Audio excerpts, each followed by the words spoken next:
Every single year in India, there's this silent threat that takes the lives of tens of thousands of women. But here's the crazy part. What if I told you this disease is almost entirely preventable? Yeah. Let's dive in and see how we can actually conquer this thing. Okay, before we even touch the numbers, I want us to take a second and just remember what's really at stake here. Because we're not just talking about statistics on a chart. These numbers, they represent real women. Their mothers, their daughters, their sisters in our communities all across India. And this is the number we absolutely have to face. Over 77,000. Just let that sink in for a moment. That's how many lives are lost to cervical cancer in India every single year. It's a staggering number, and honestly, as we're about to find out, it's a tragedy that's largely preventable. All right, so if we're going to figure out how to fight this, we first have to get our heads around the full scale of what we're up against. Let's pull back the curtain on this silent threat in India. So, you might be asking, just how big is this crisis really? Well, for starters, cervical cancer is the second most common cancer among women in the country. We're talking over 123,000 new cases diagnosed every year.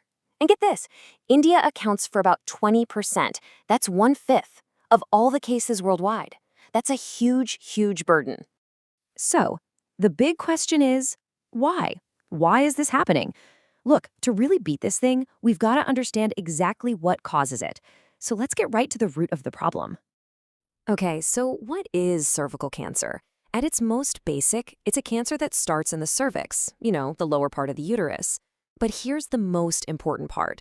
The thing you have to remember, it develops slowly, like really slowly, often over many, many years. And that slow pace, that's actually our biggest advantage. It gives us this huge window of opportunity to find it and stop it in its tracks. So what kicks off these dangerous cell changes in the first place? Well, in almost every single case, the culprit is a virus, the human papillomavirus. You've probably heard of it as HPV. It's super common, and it is, without a doubt, the leading cause of this cancer. Now, here's a key point. Not every HPV infection leads to cancer. Not even close. Actually, most of the time, our immune systems are amazing and just fight it off on their own. The real danger comes from a persistent infection, one that just won't go away, specifically with certain high-risk types of the virus. That's when the alarm bells start ringing. And this right here, this is the whole story. Let this really sink in. Nearly all cervical cancers are caused by persistent HPV infection. I mean, that's a total game changer, right? It tells us that if we can stop HPV, we can pretty much stop cervical cancer before it even has a chance to start. Okay, so we know the cause. And that is fantastic news, because that knowledge gives us an incredibly powerful way to fight back. So let's talk about our best defense, because we absolutely have one. The best way to think about it is like a two-part shield. Seriously. On one side, you've got vaccination. This is all about preventing the HPV infection from ever happening in the first place. It works best for girls between 9 and 14. Then, on the other side of the shield, you have screening. This is about detecting any trouble early on. Put them together, you've got an incredibly strong defense. So let's zoom in on that vaccine for a sec. First off, how cool is this? India has its own locally developed vaccine. It's called Cervivac. That's amazing. Second, the sweet spot for this vaccine is for girls aged 9 to 14, ideally before they've ever been exposed to the virus. And the payoff? It's just massive. A timely vaccination can give you up to 90% protection. We're talking about nearly wiping out the lifetime risk. And this isn't just some vague recommendation either. It's a full-blown national priority. India is actually rolling out a nationwide program to give the HPV vaccine for free to around 1.15 crore girls. I mean, that is a huge and, frankly, incredible step forward for public health in the country. All right, let's talk about the second part of that shield, screening. We're talking about a pap smear or an HPV test. And what's just so incredible about screening is that it can catch those abnormal cell changes years, literally years, before they have any chance of turning into cancer. For women aged 21 to 65, getting this done every 3 to 5 years isn't just a good idea, it is absolutely life-saving. So hang on. If we have these amazing tools, right? The vaccine, the screening, why are the numbers still so tragically high?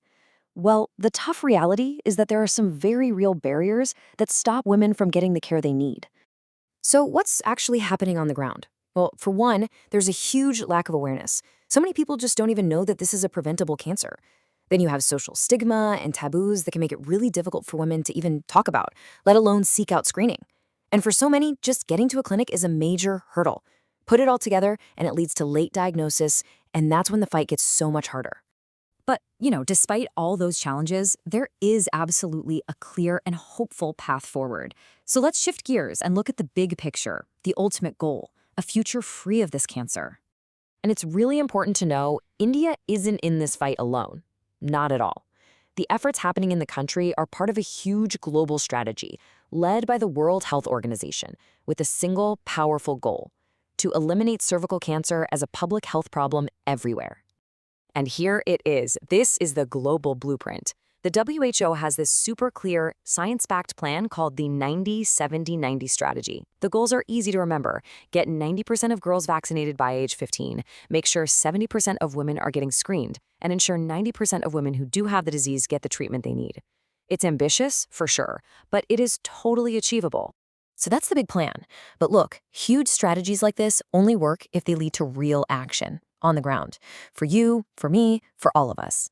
It really all boils down to a simple call to action. 3 things we can all do. 1. Get girls vaccinated. Those aged 9 to 14 can get that free HPV vaccine. 2. Get screened. Women over 21 need to get a pap smear or HPV test. And 3, and this is for everyone, spread the word. Just talk to your friends, your family, your neighbors. Let's get this conversation started. Look, we have the knowledge. We have the tools. This is one of the most preventable cancers on the planet. So really, it's up to us now. It's up to all of us to act. The question is simple, but it's so important. Will you help create a cervical cancer-free India?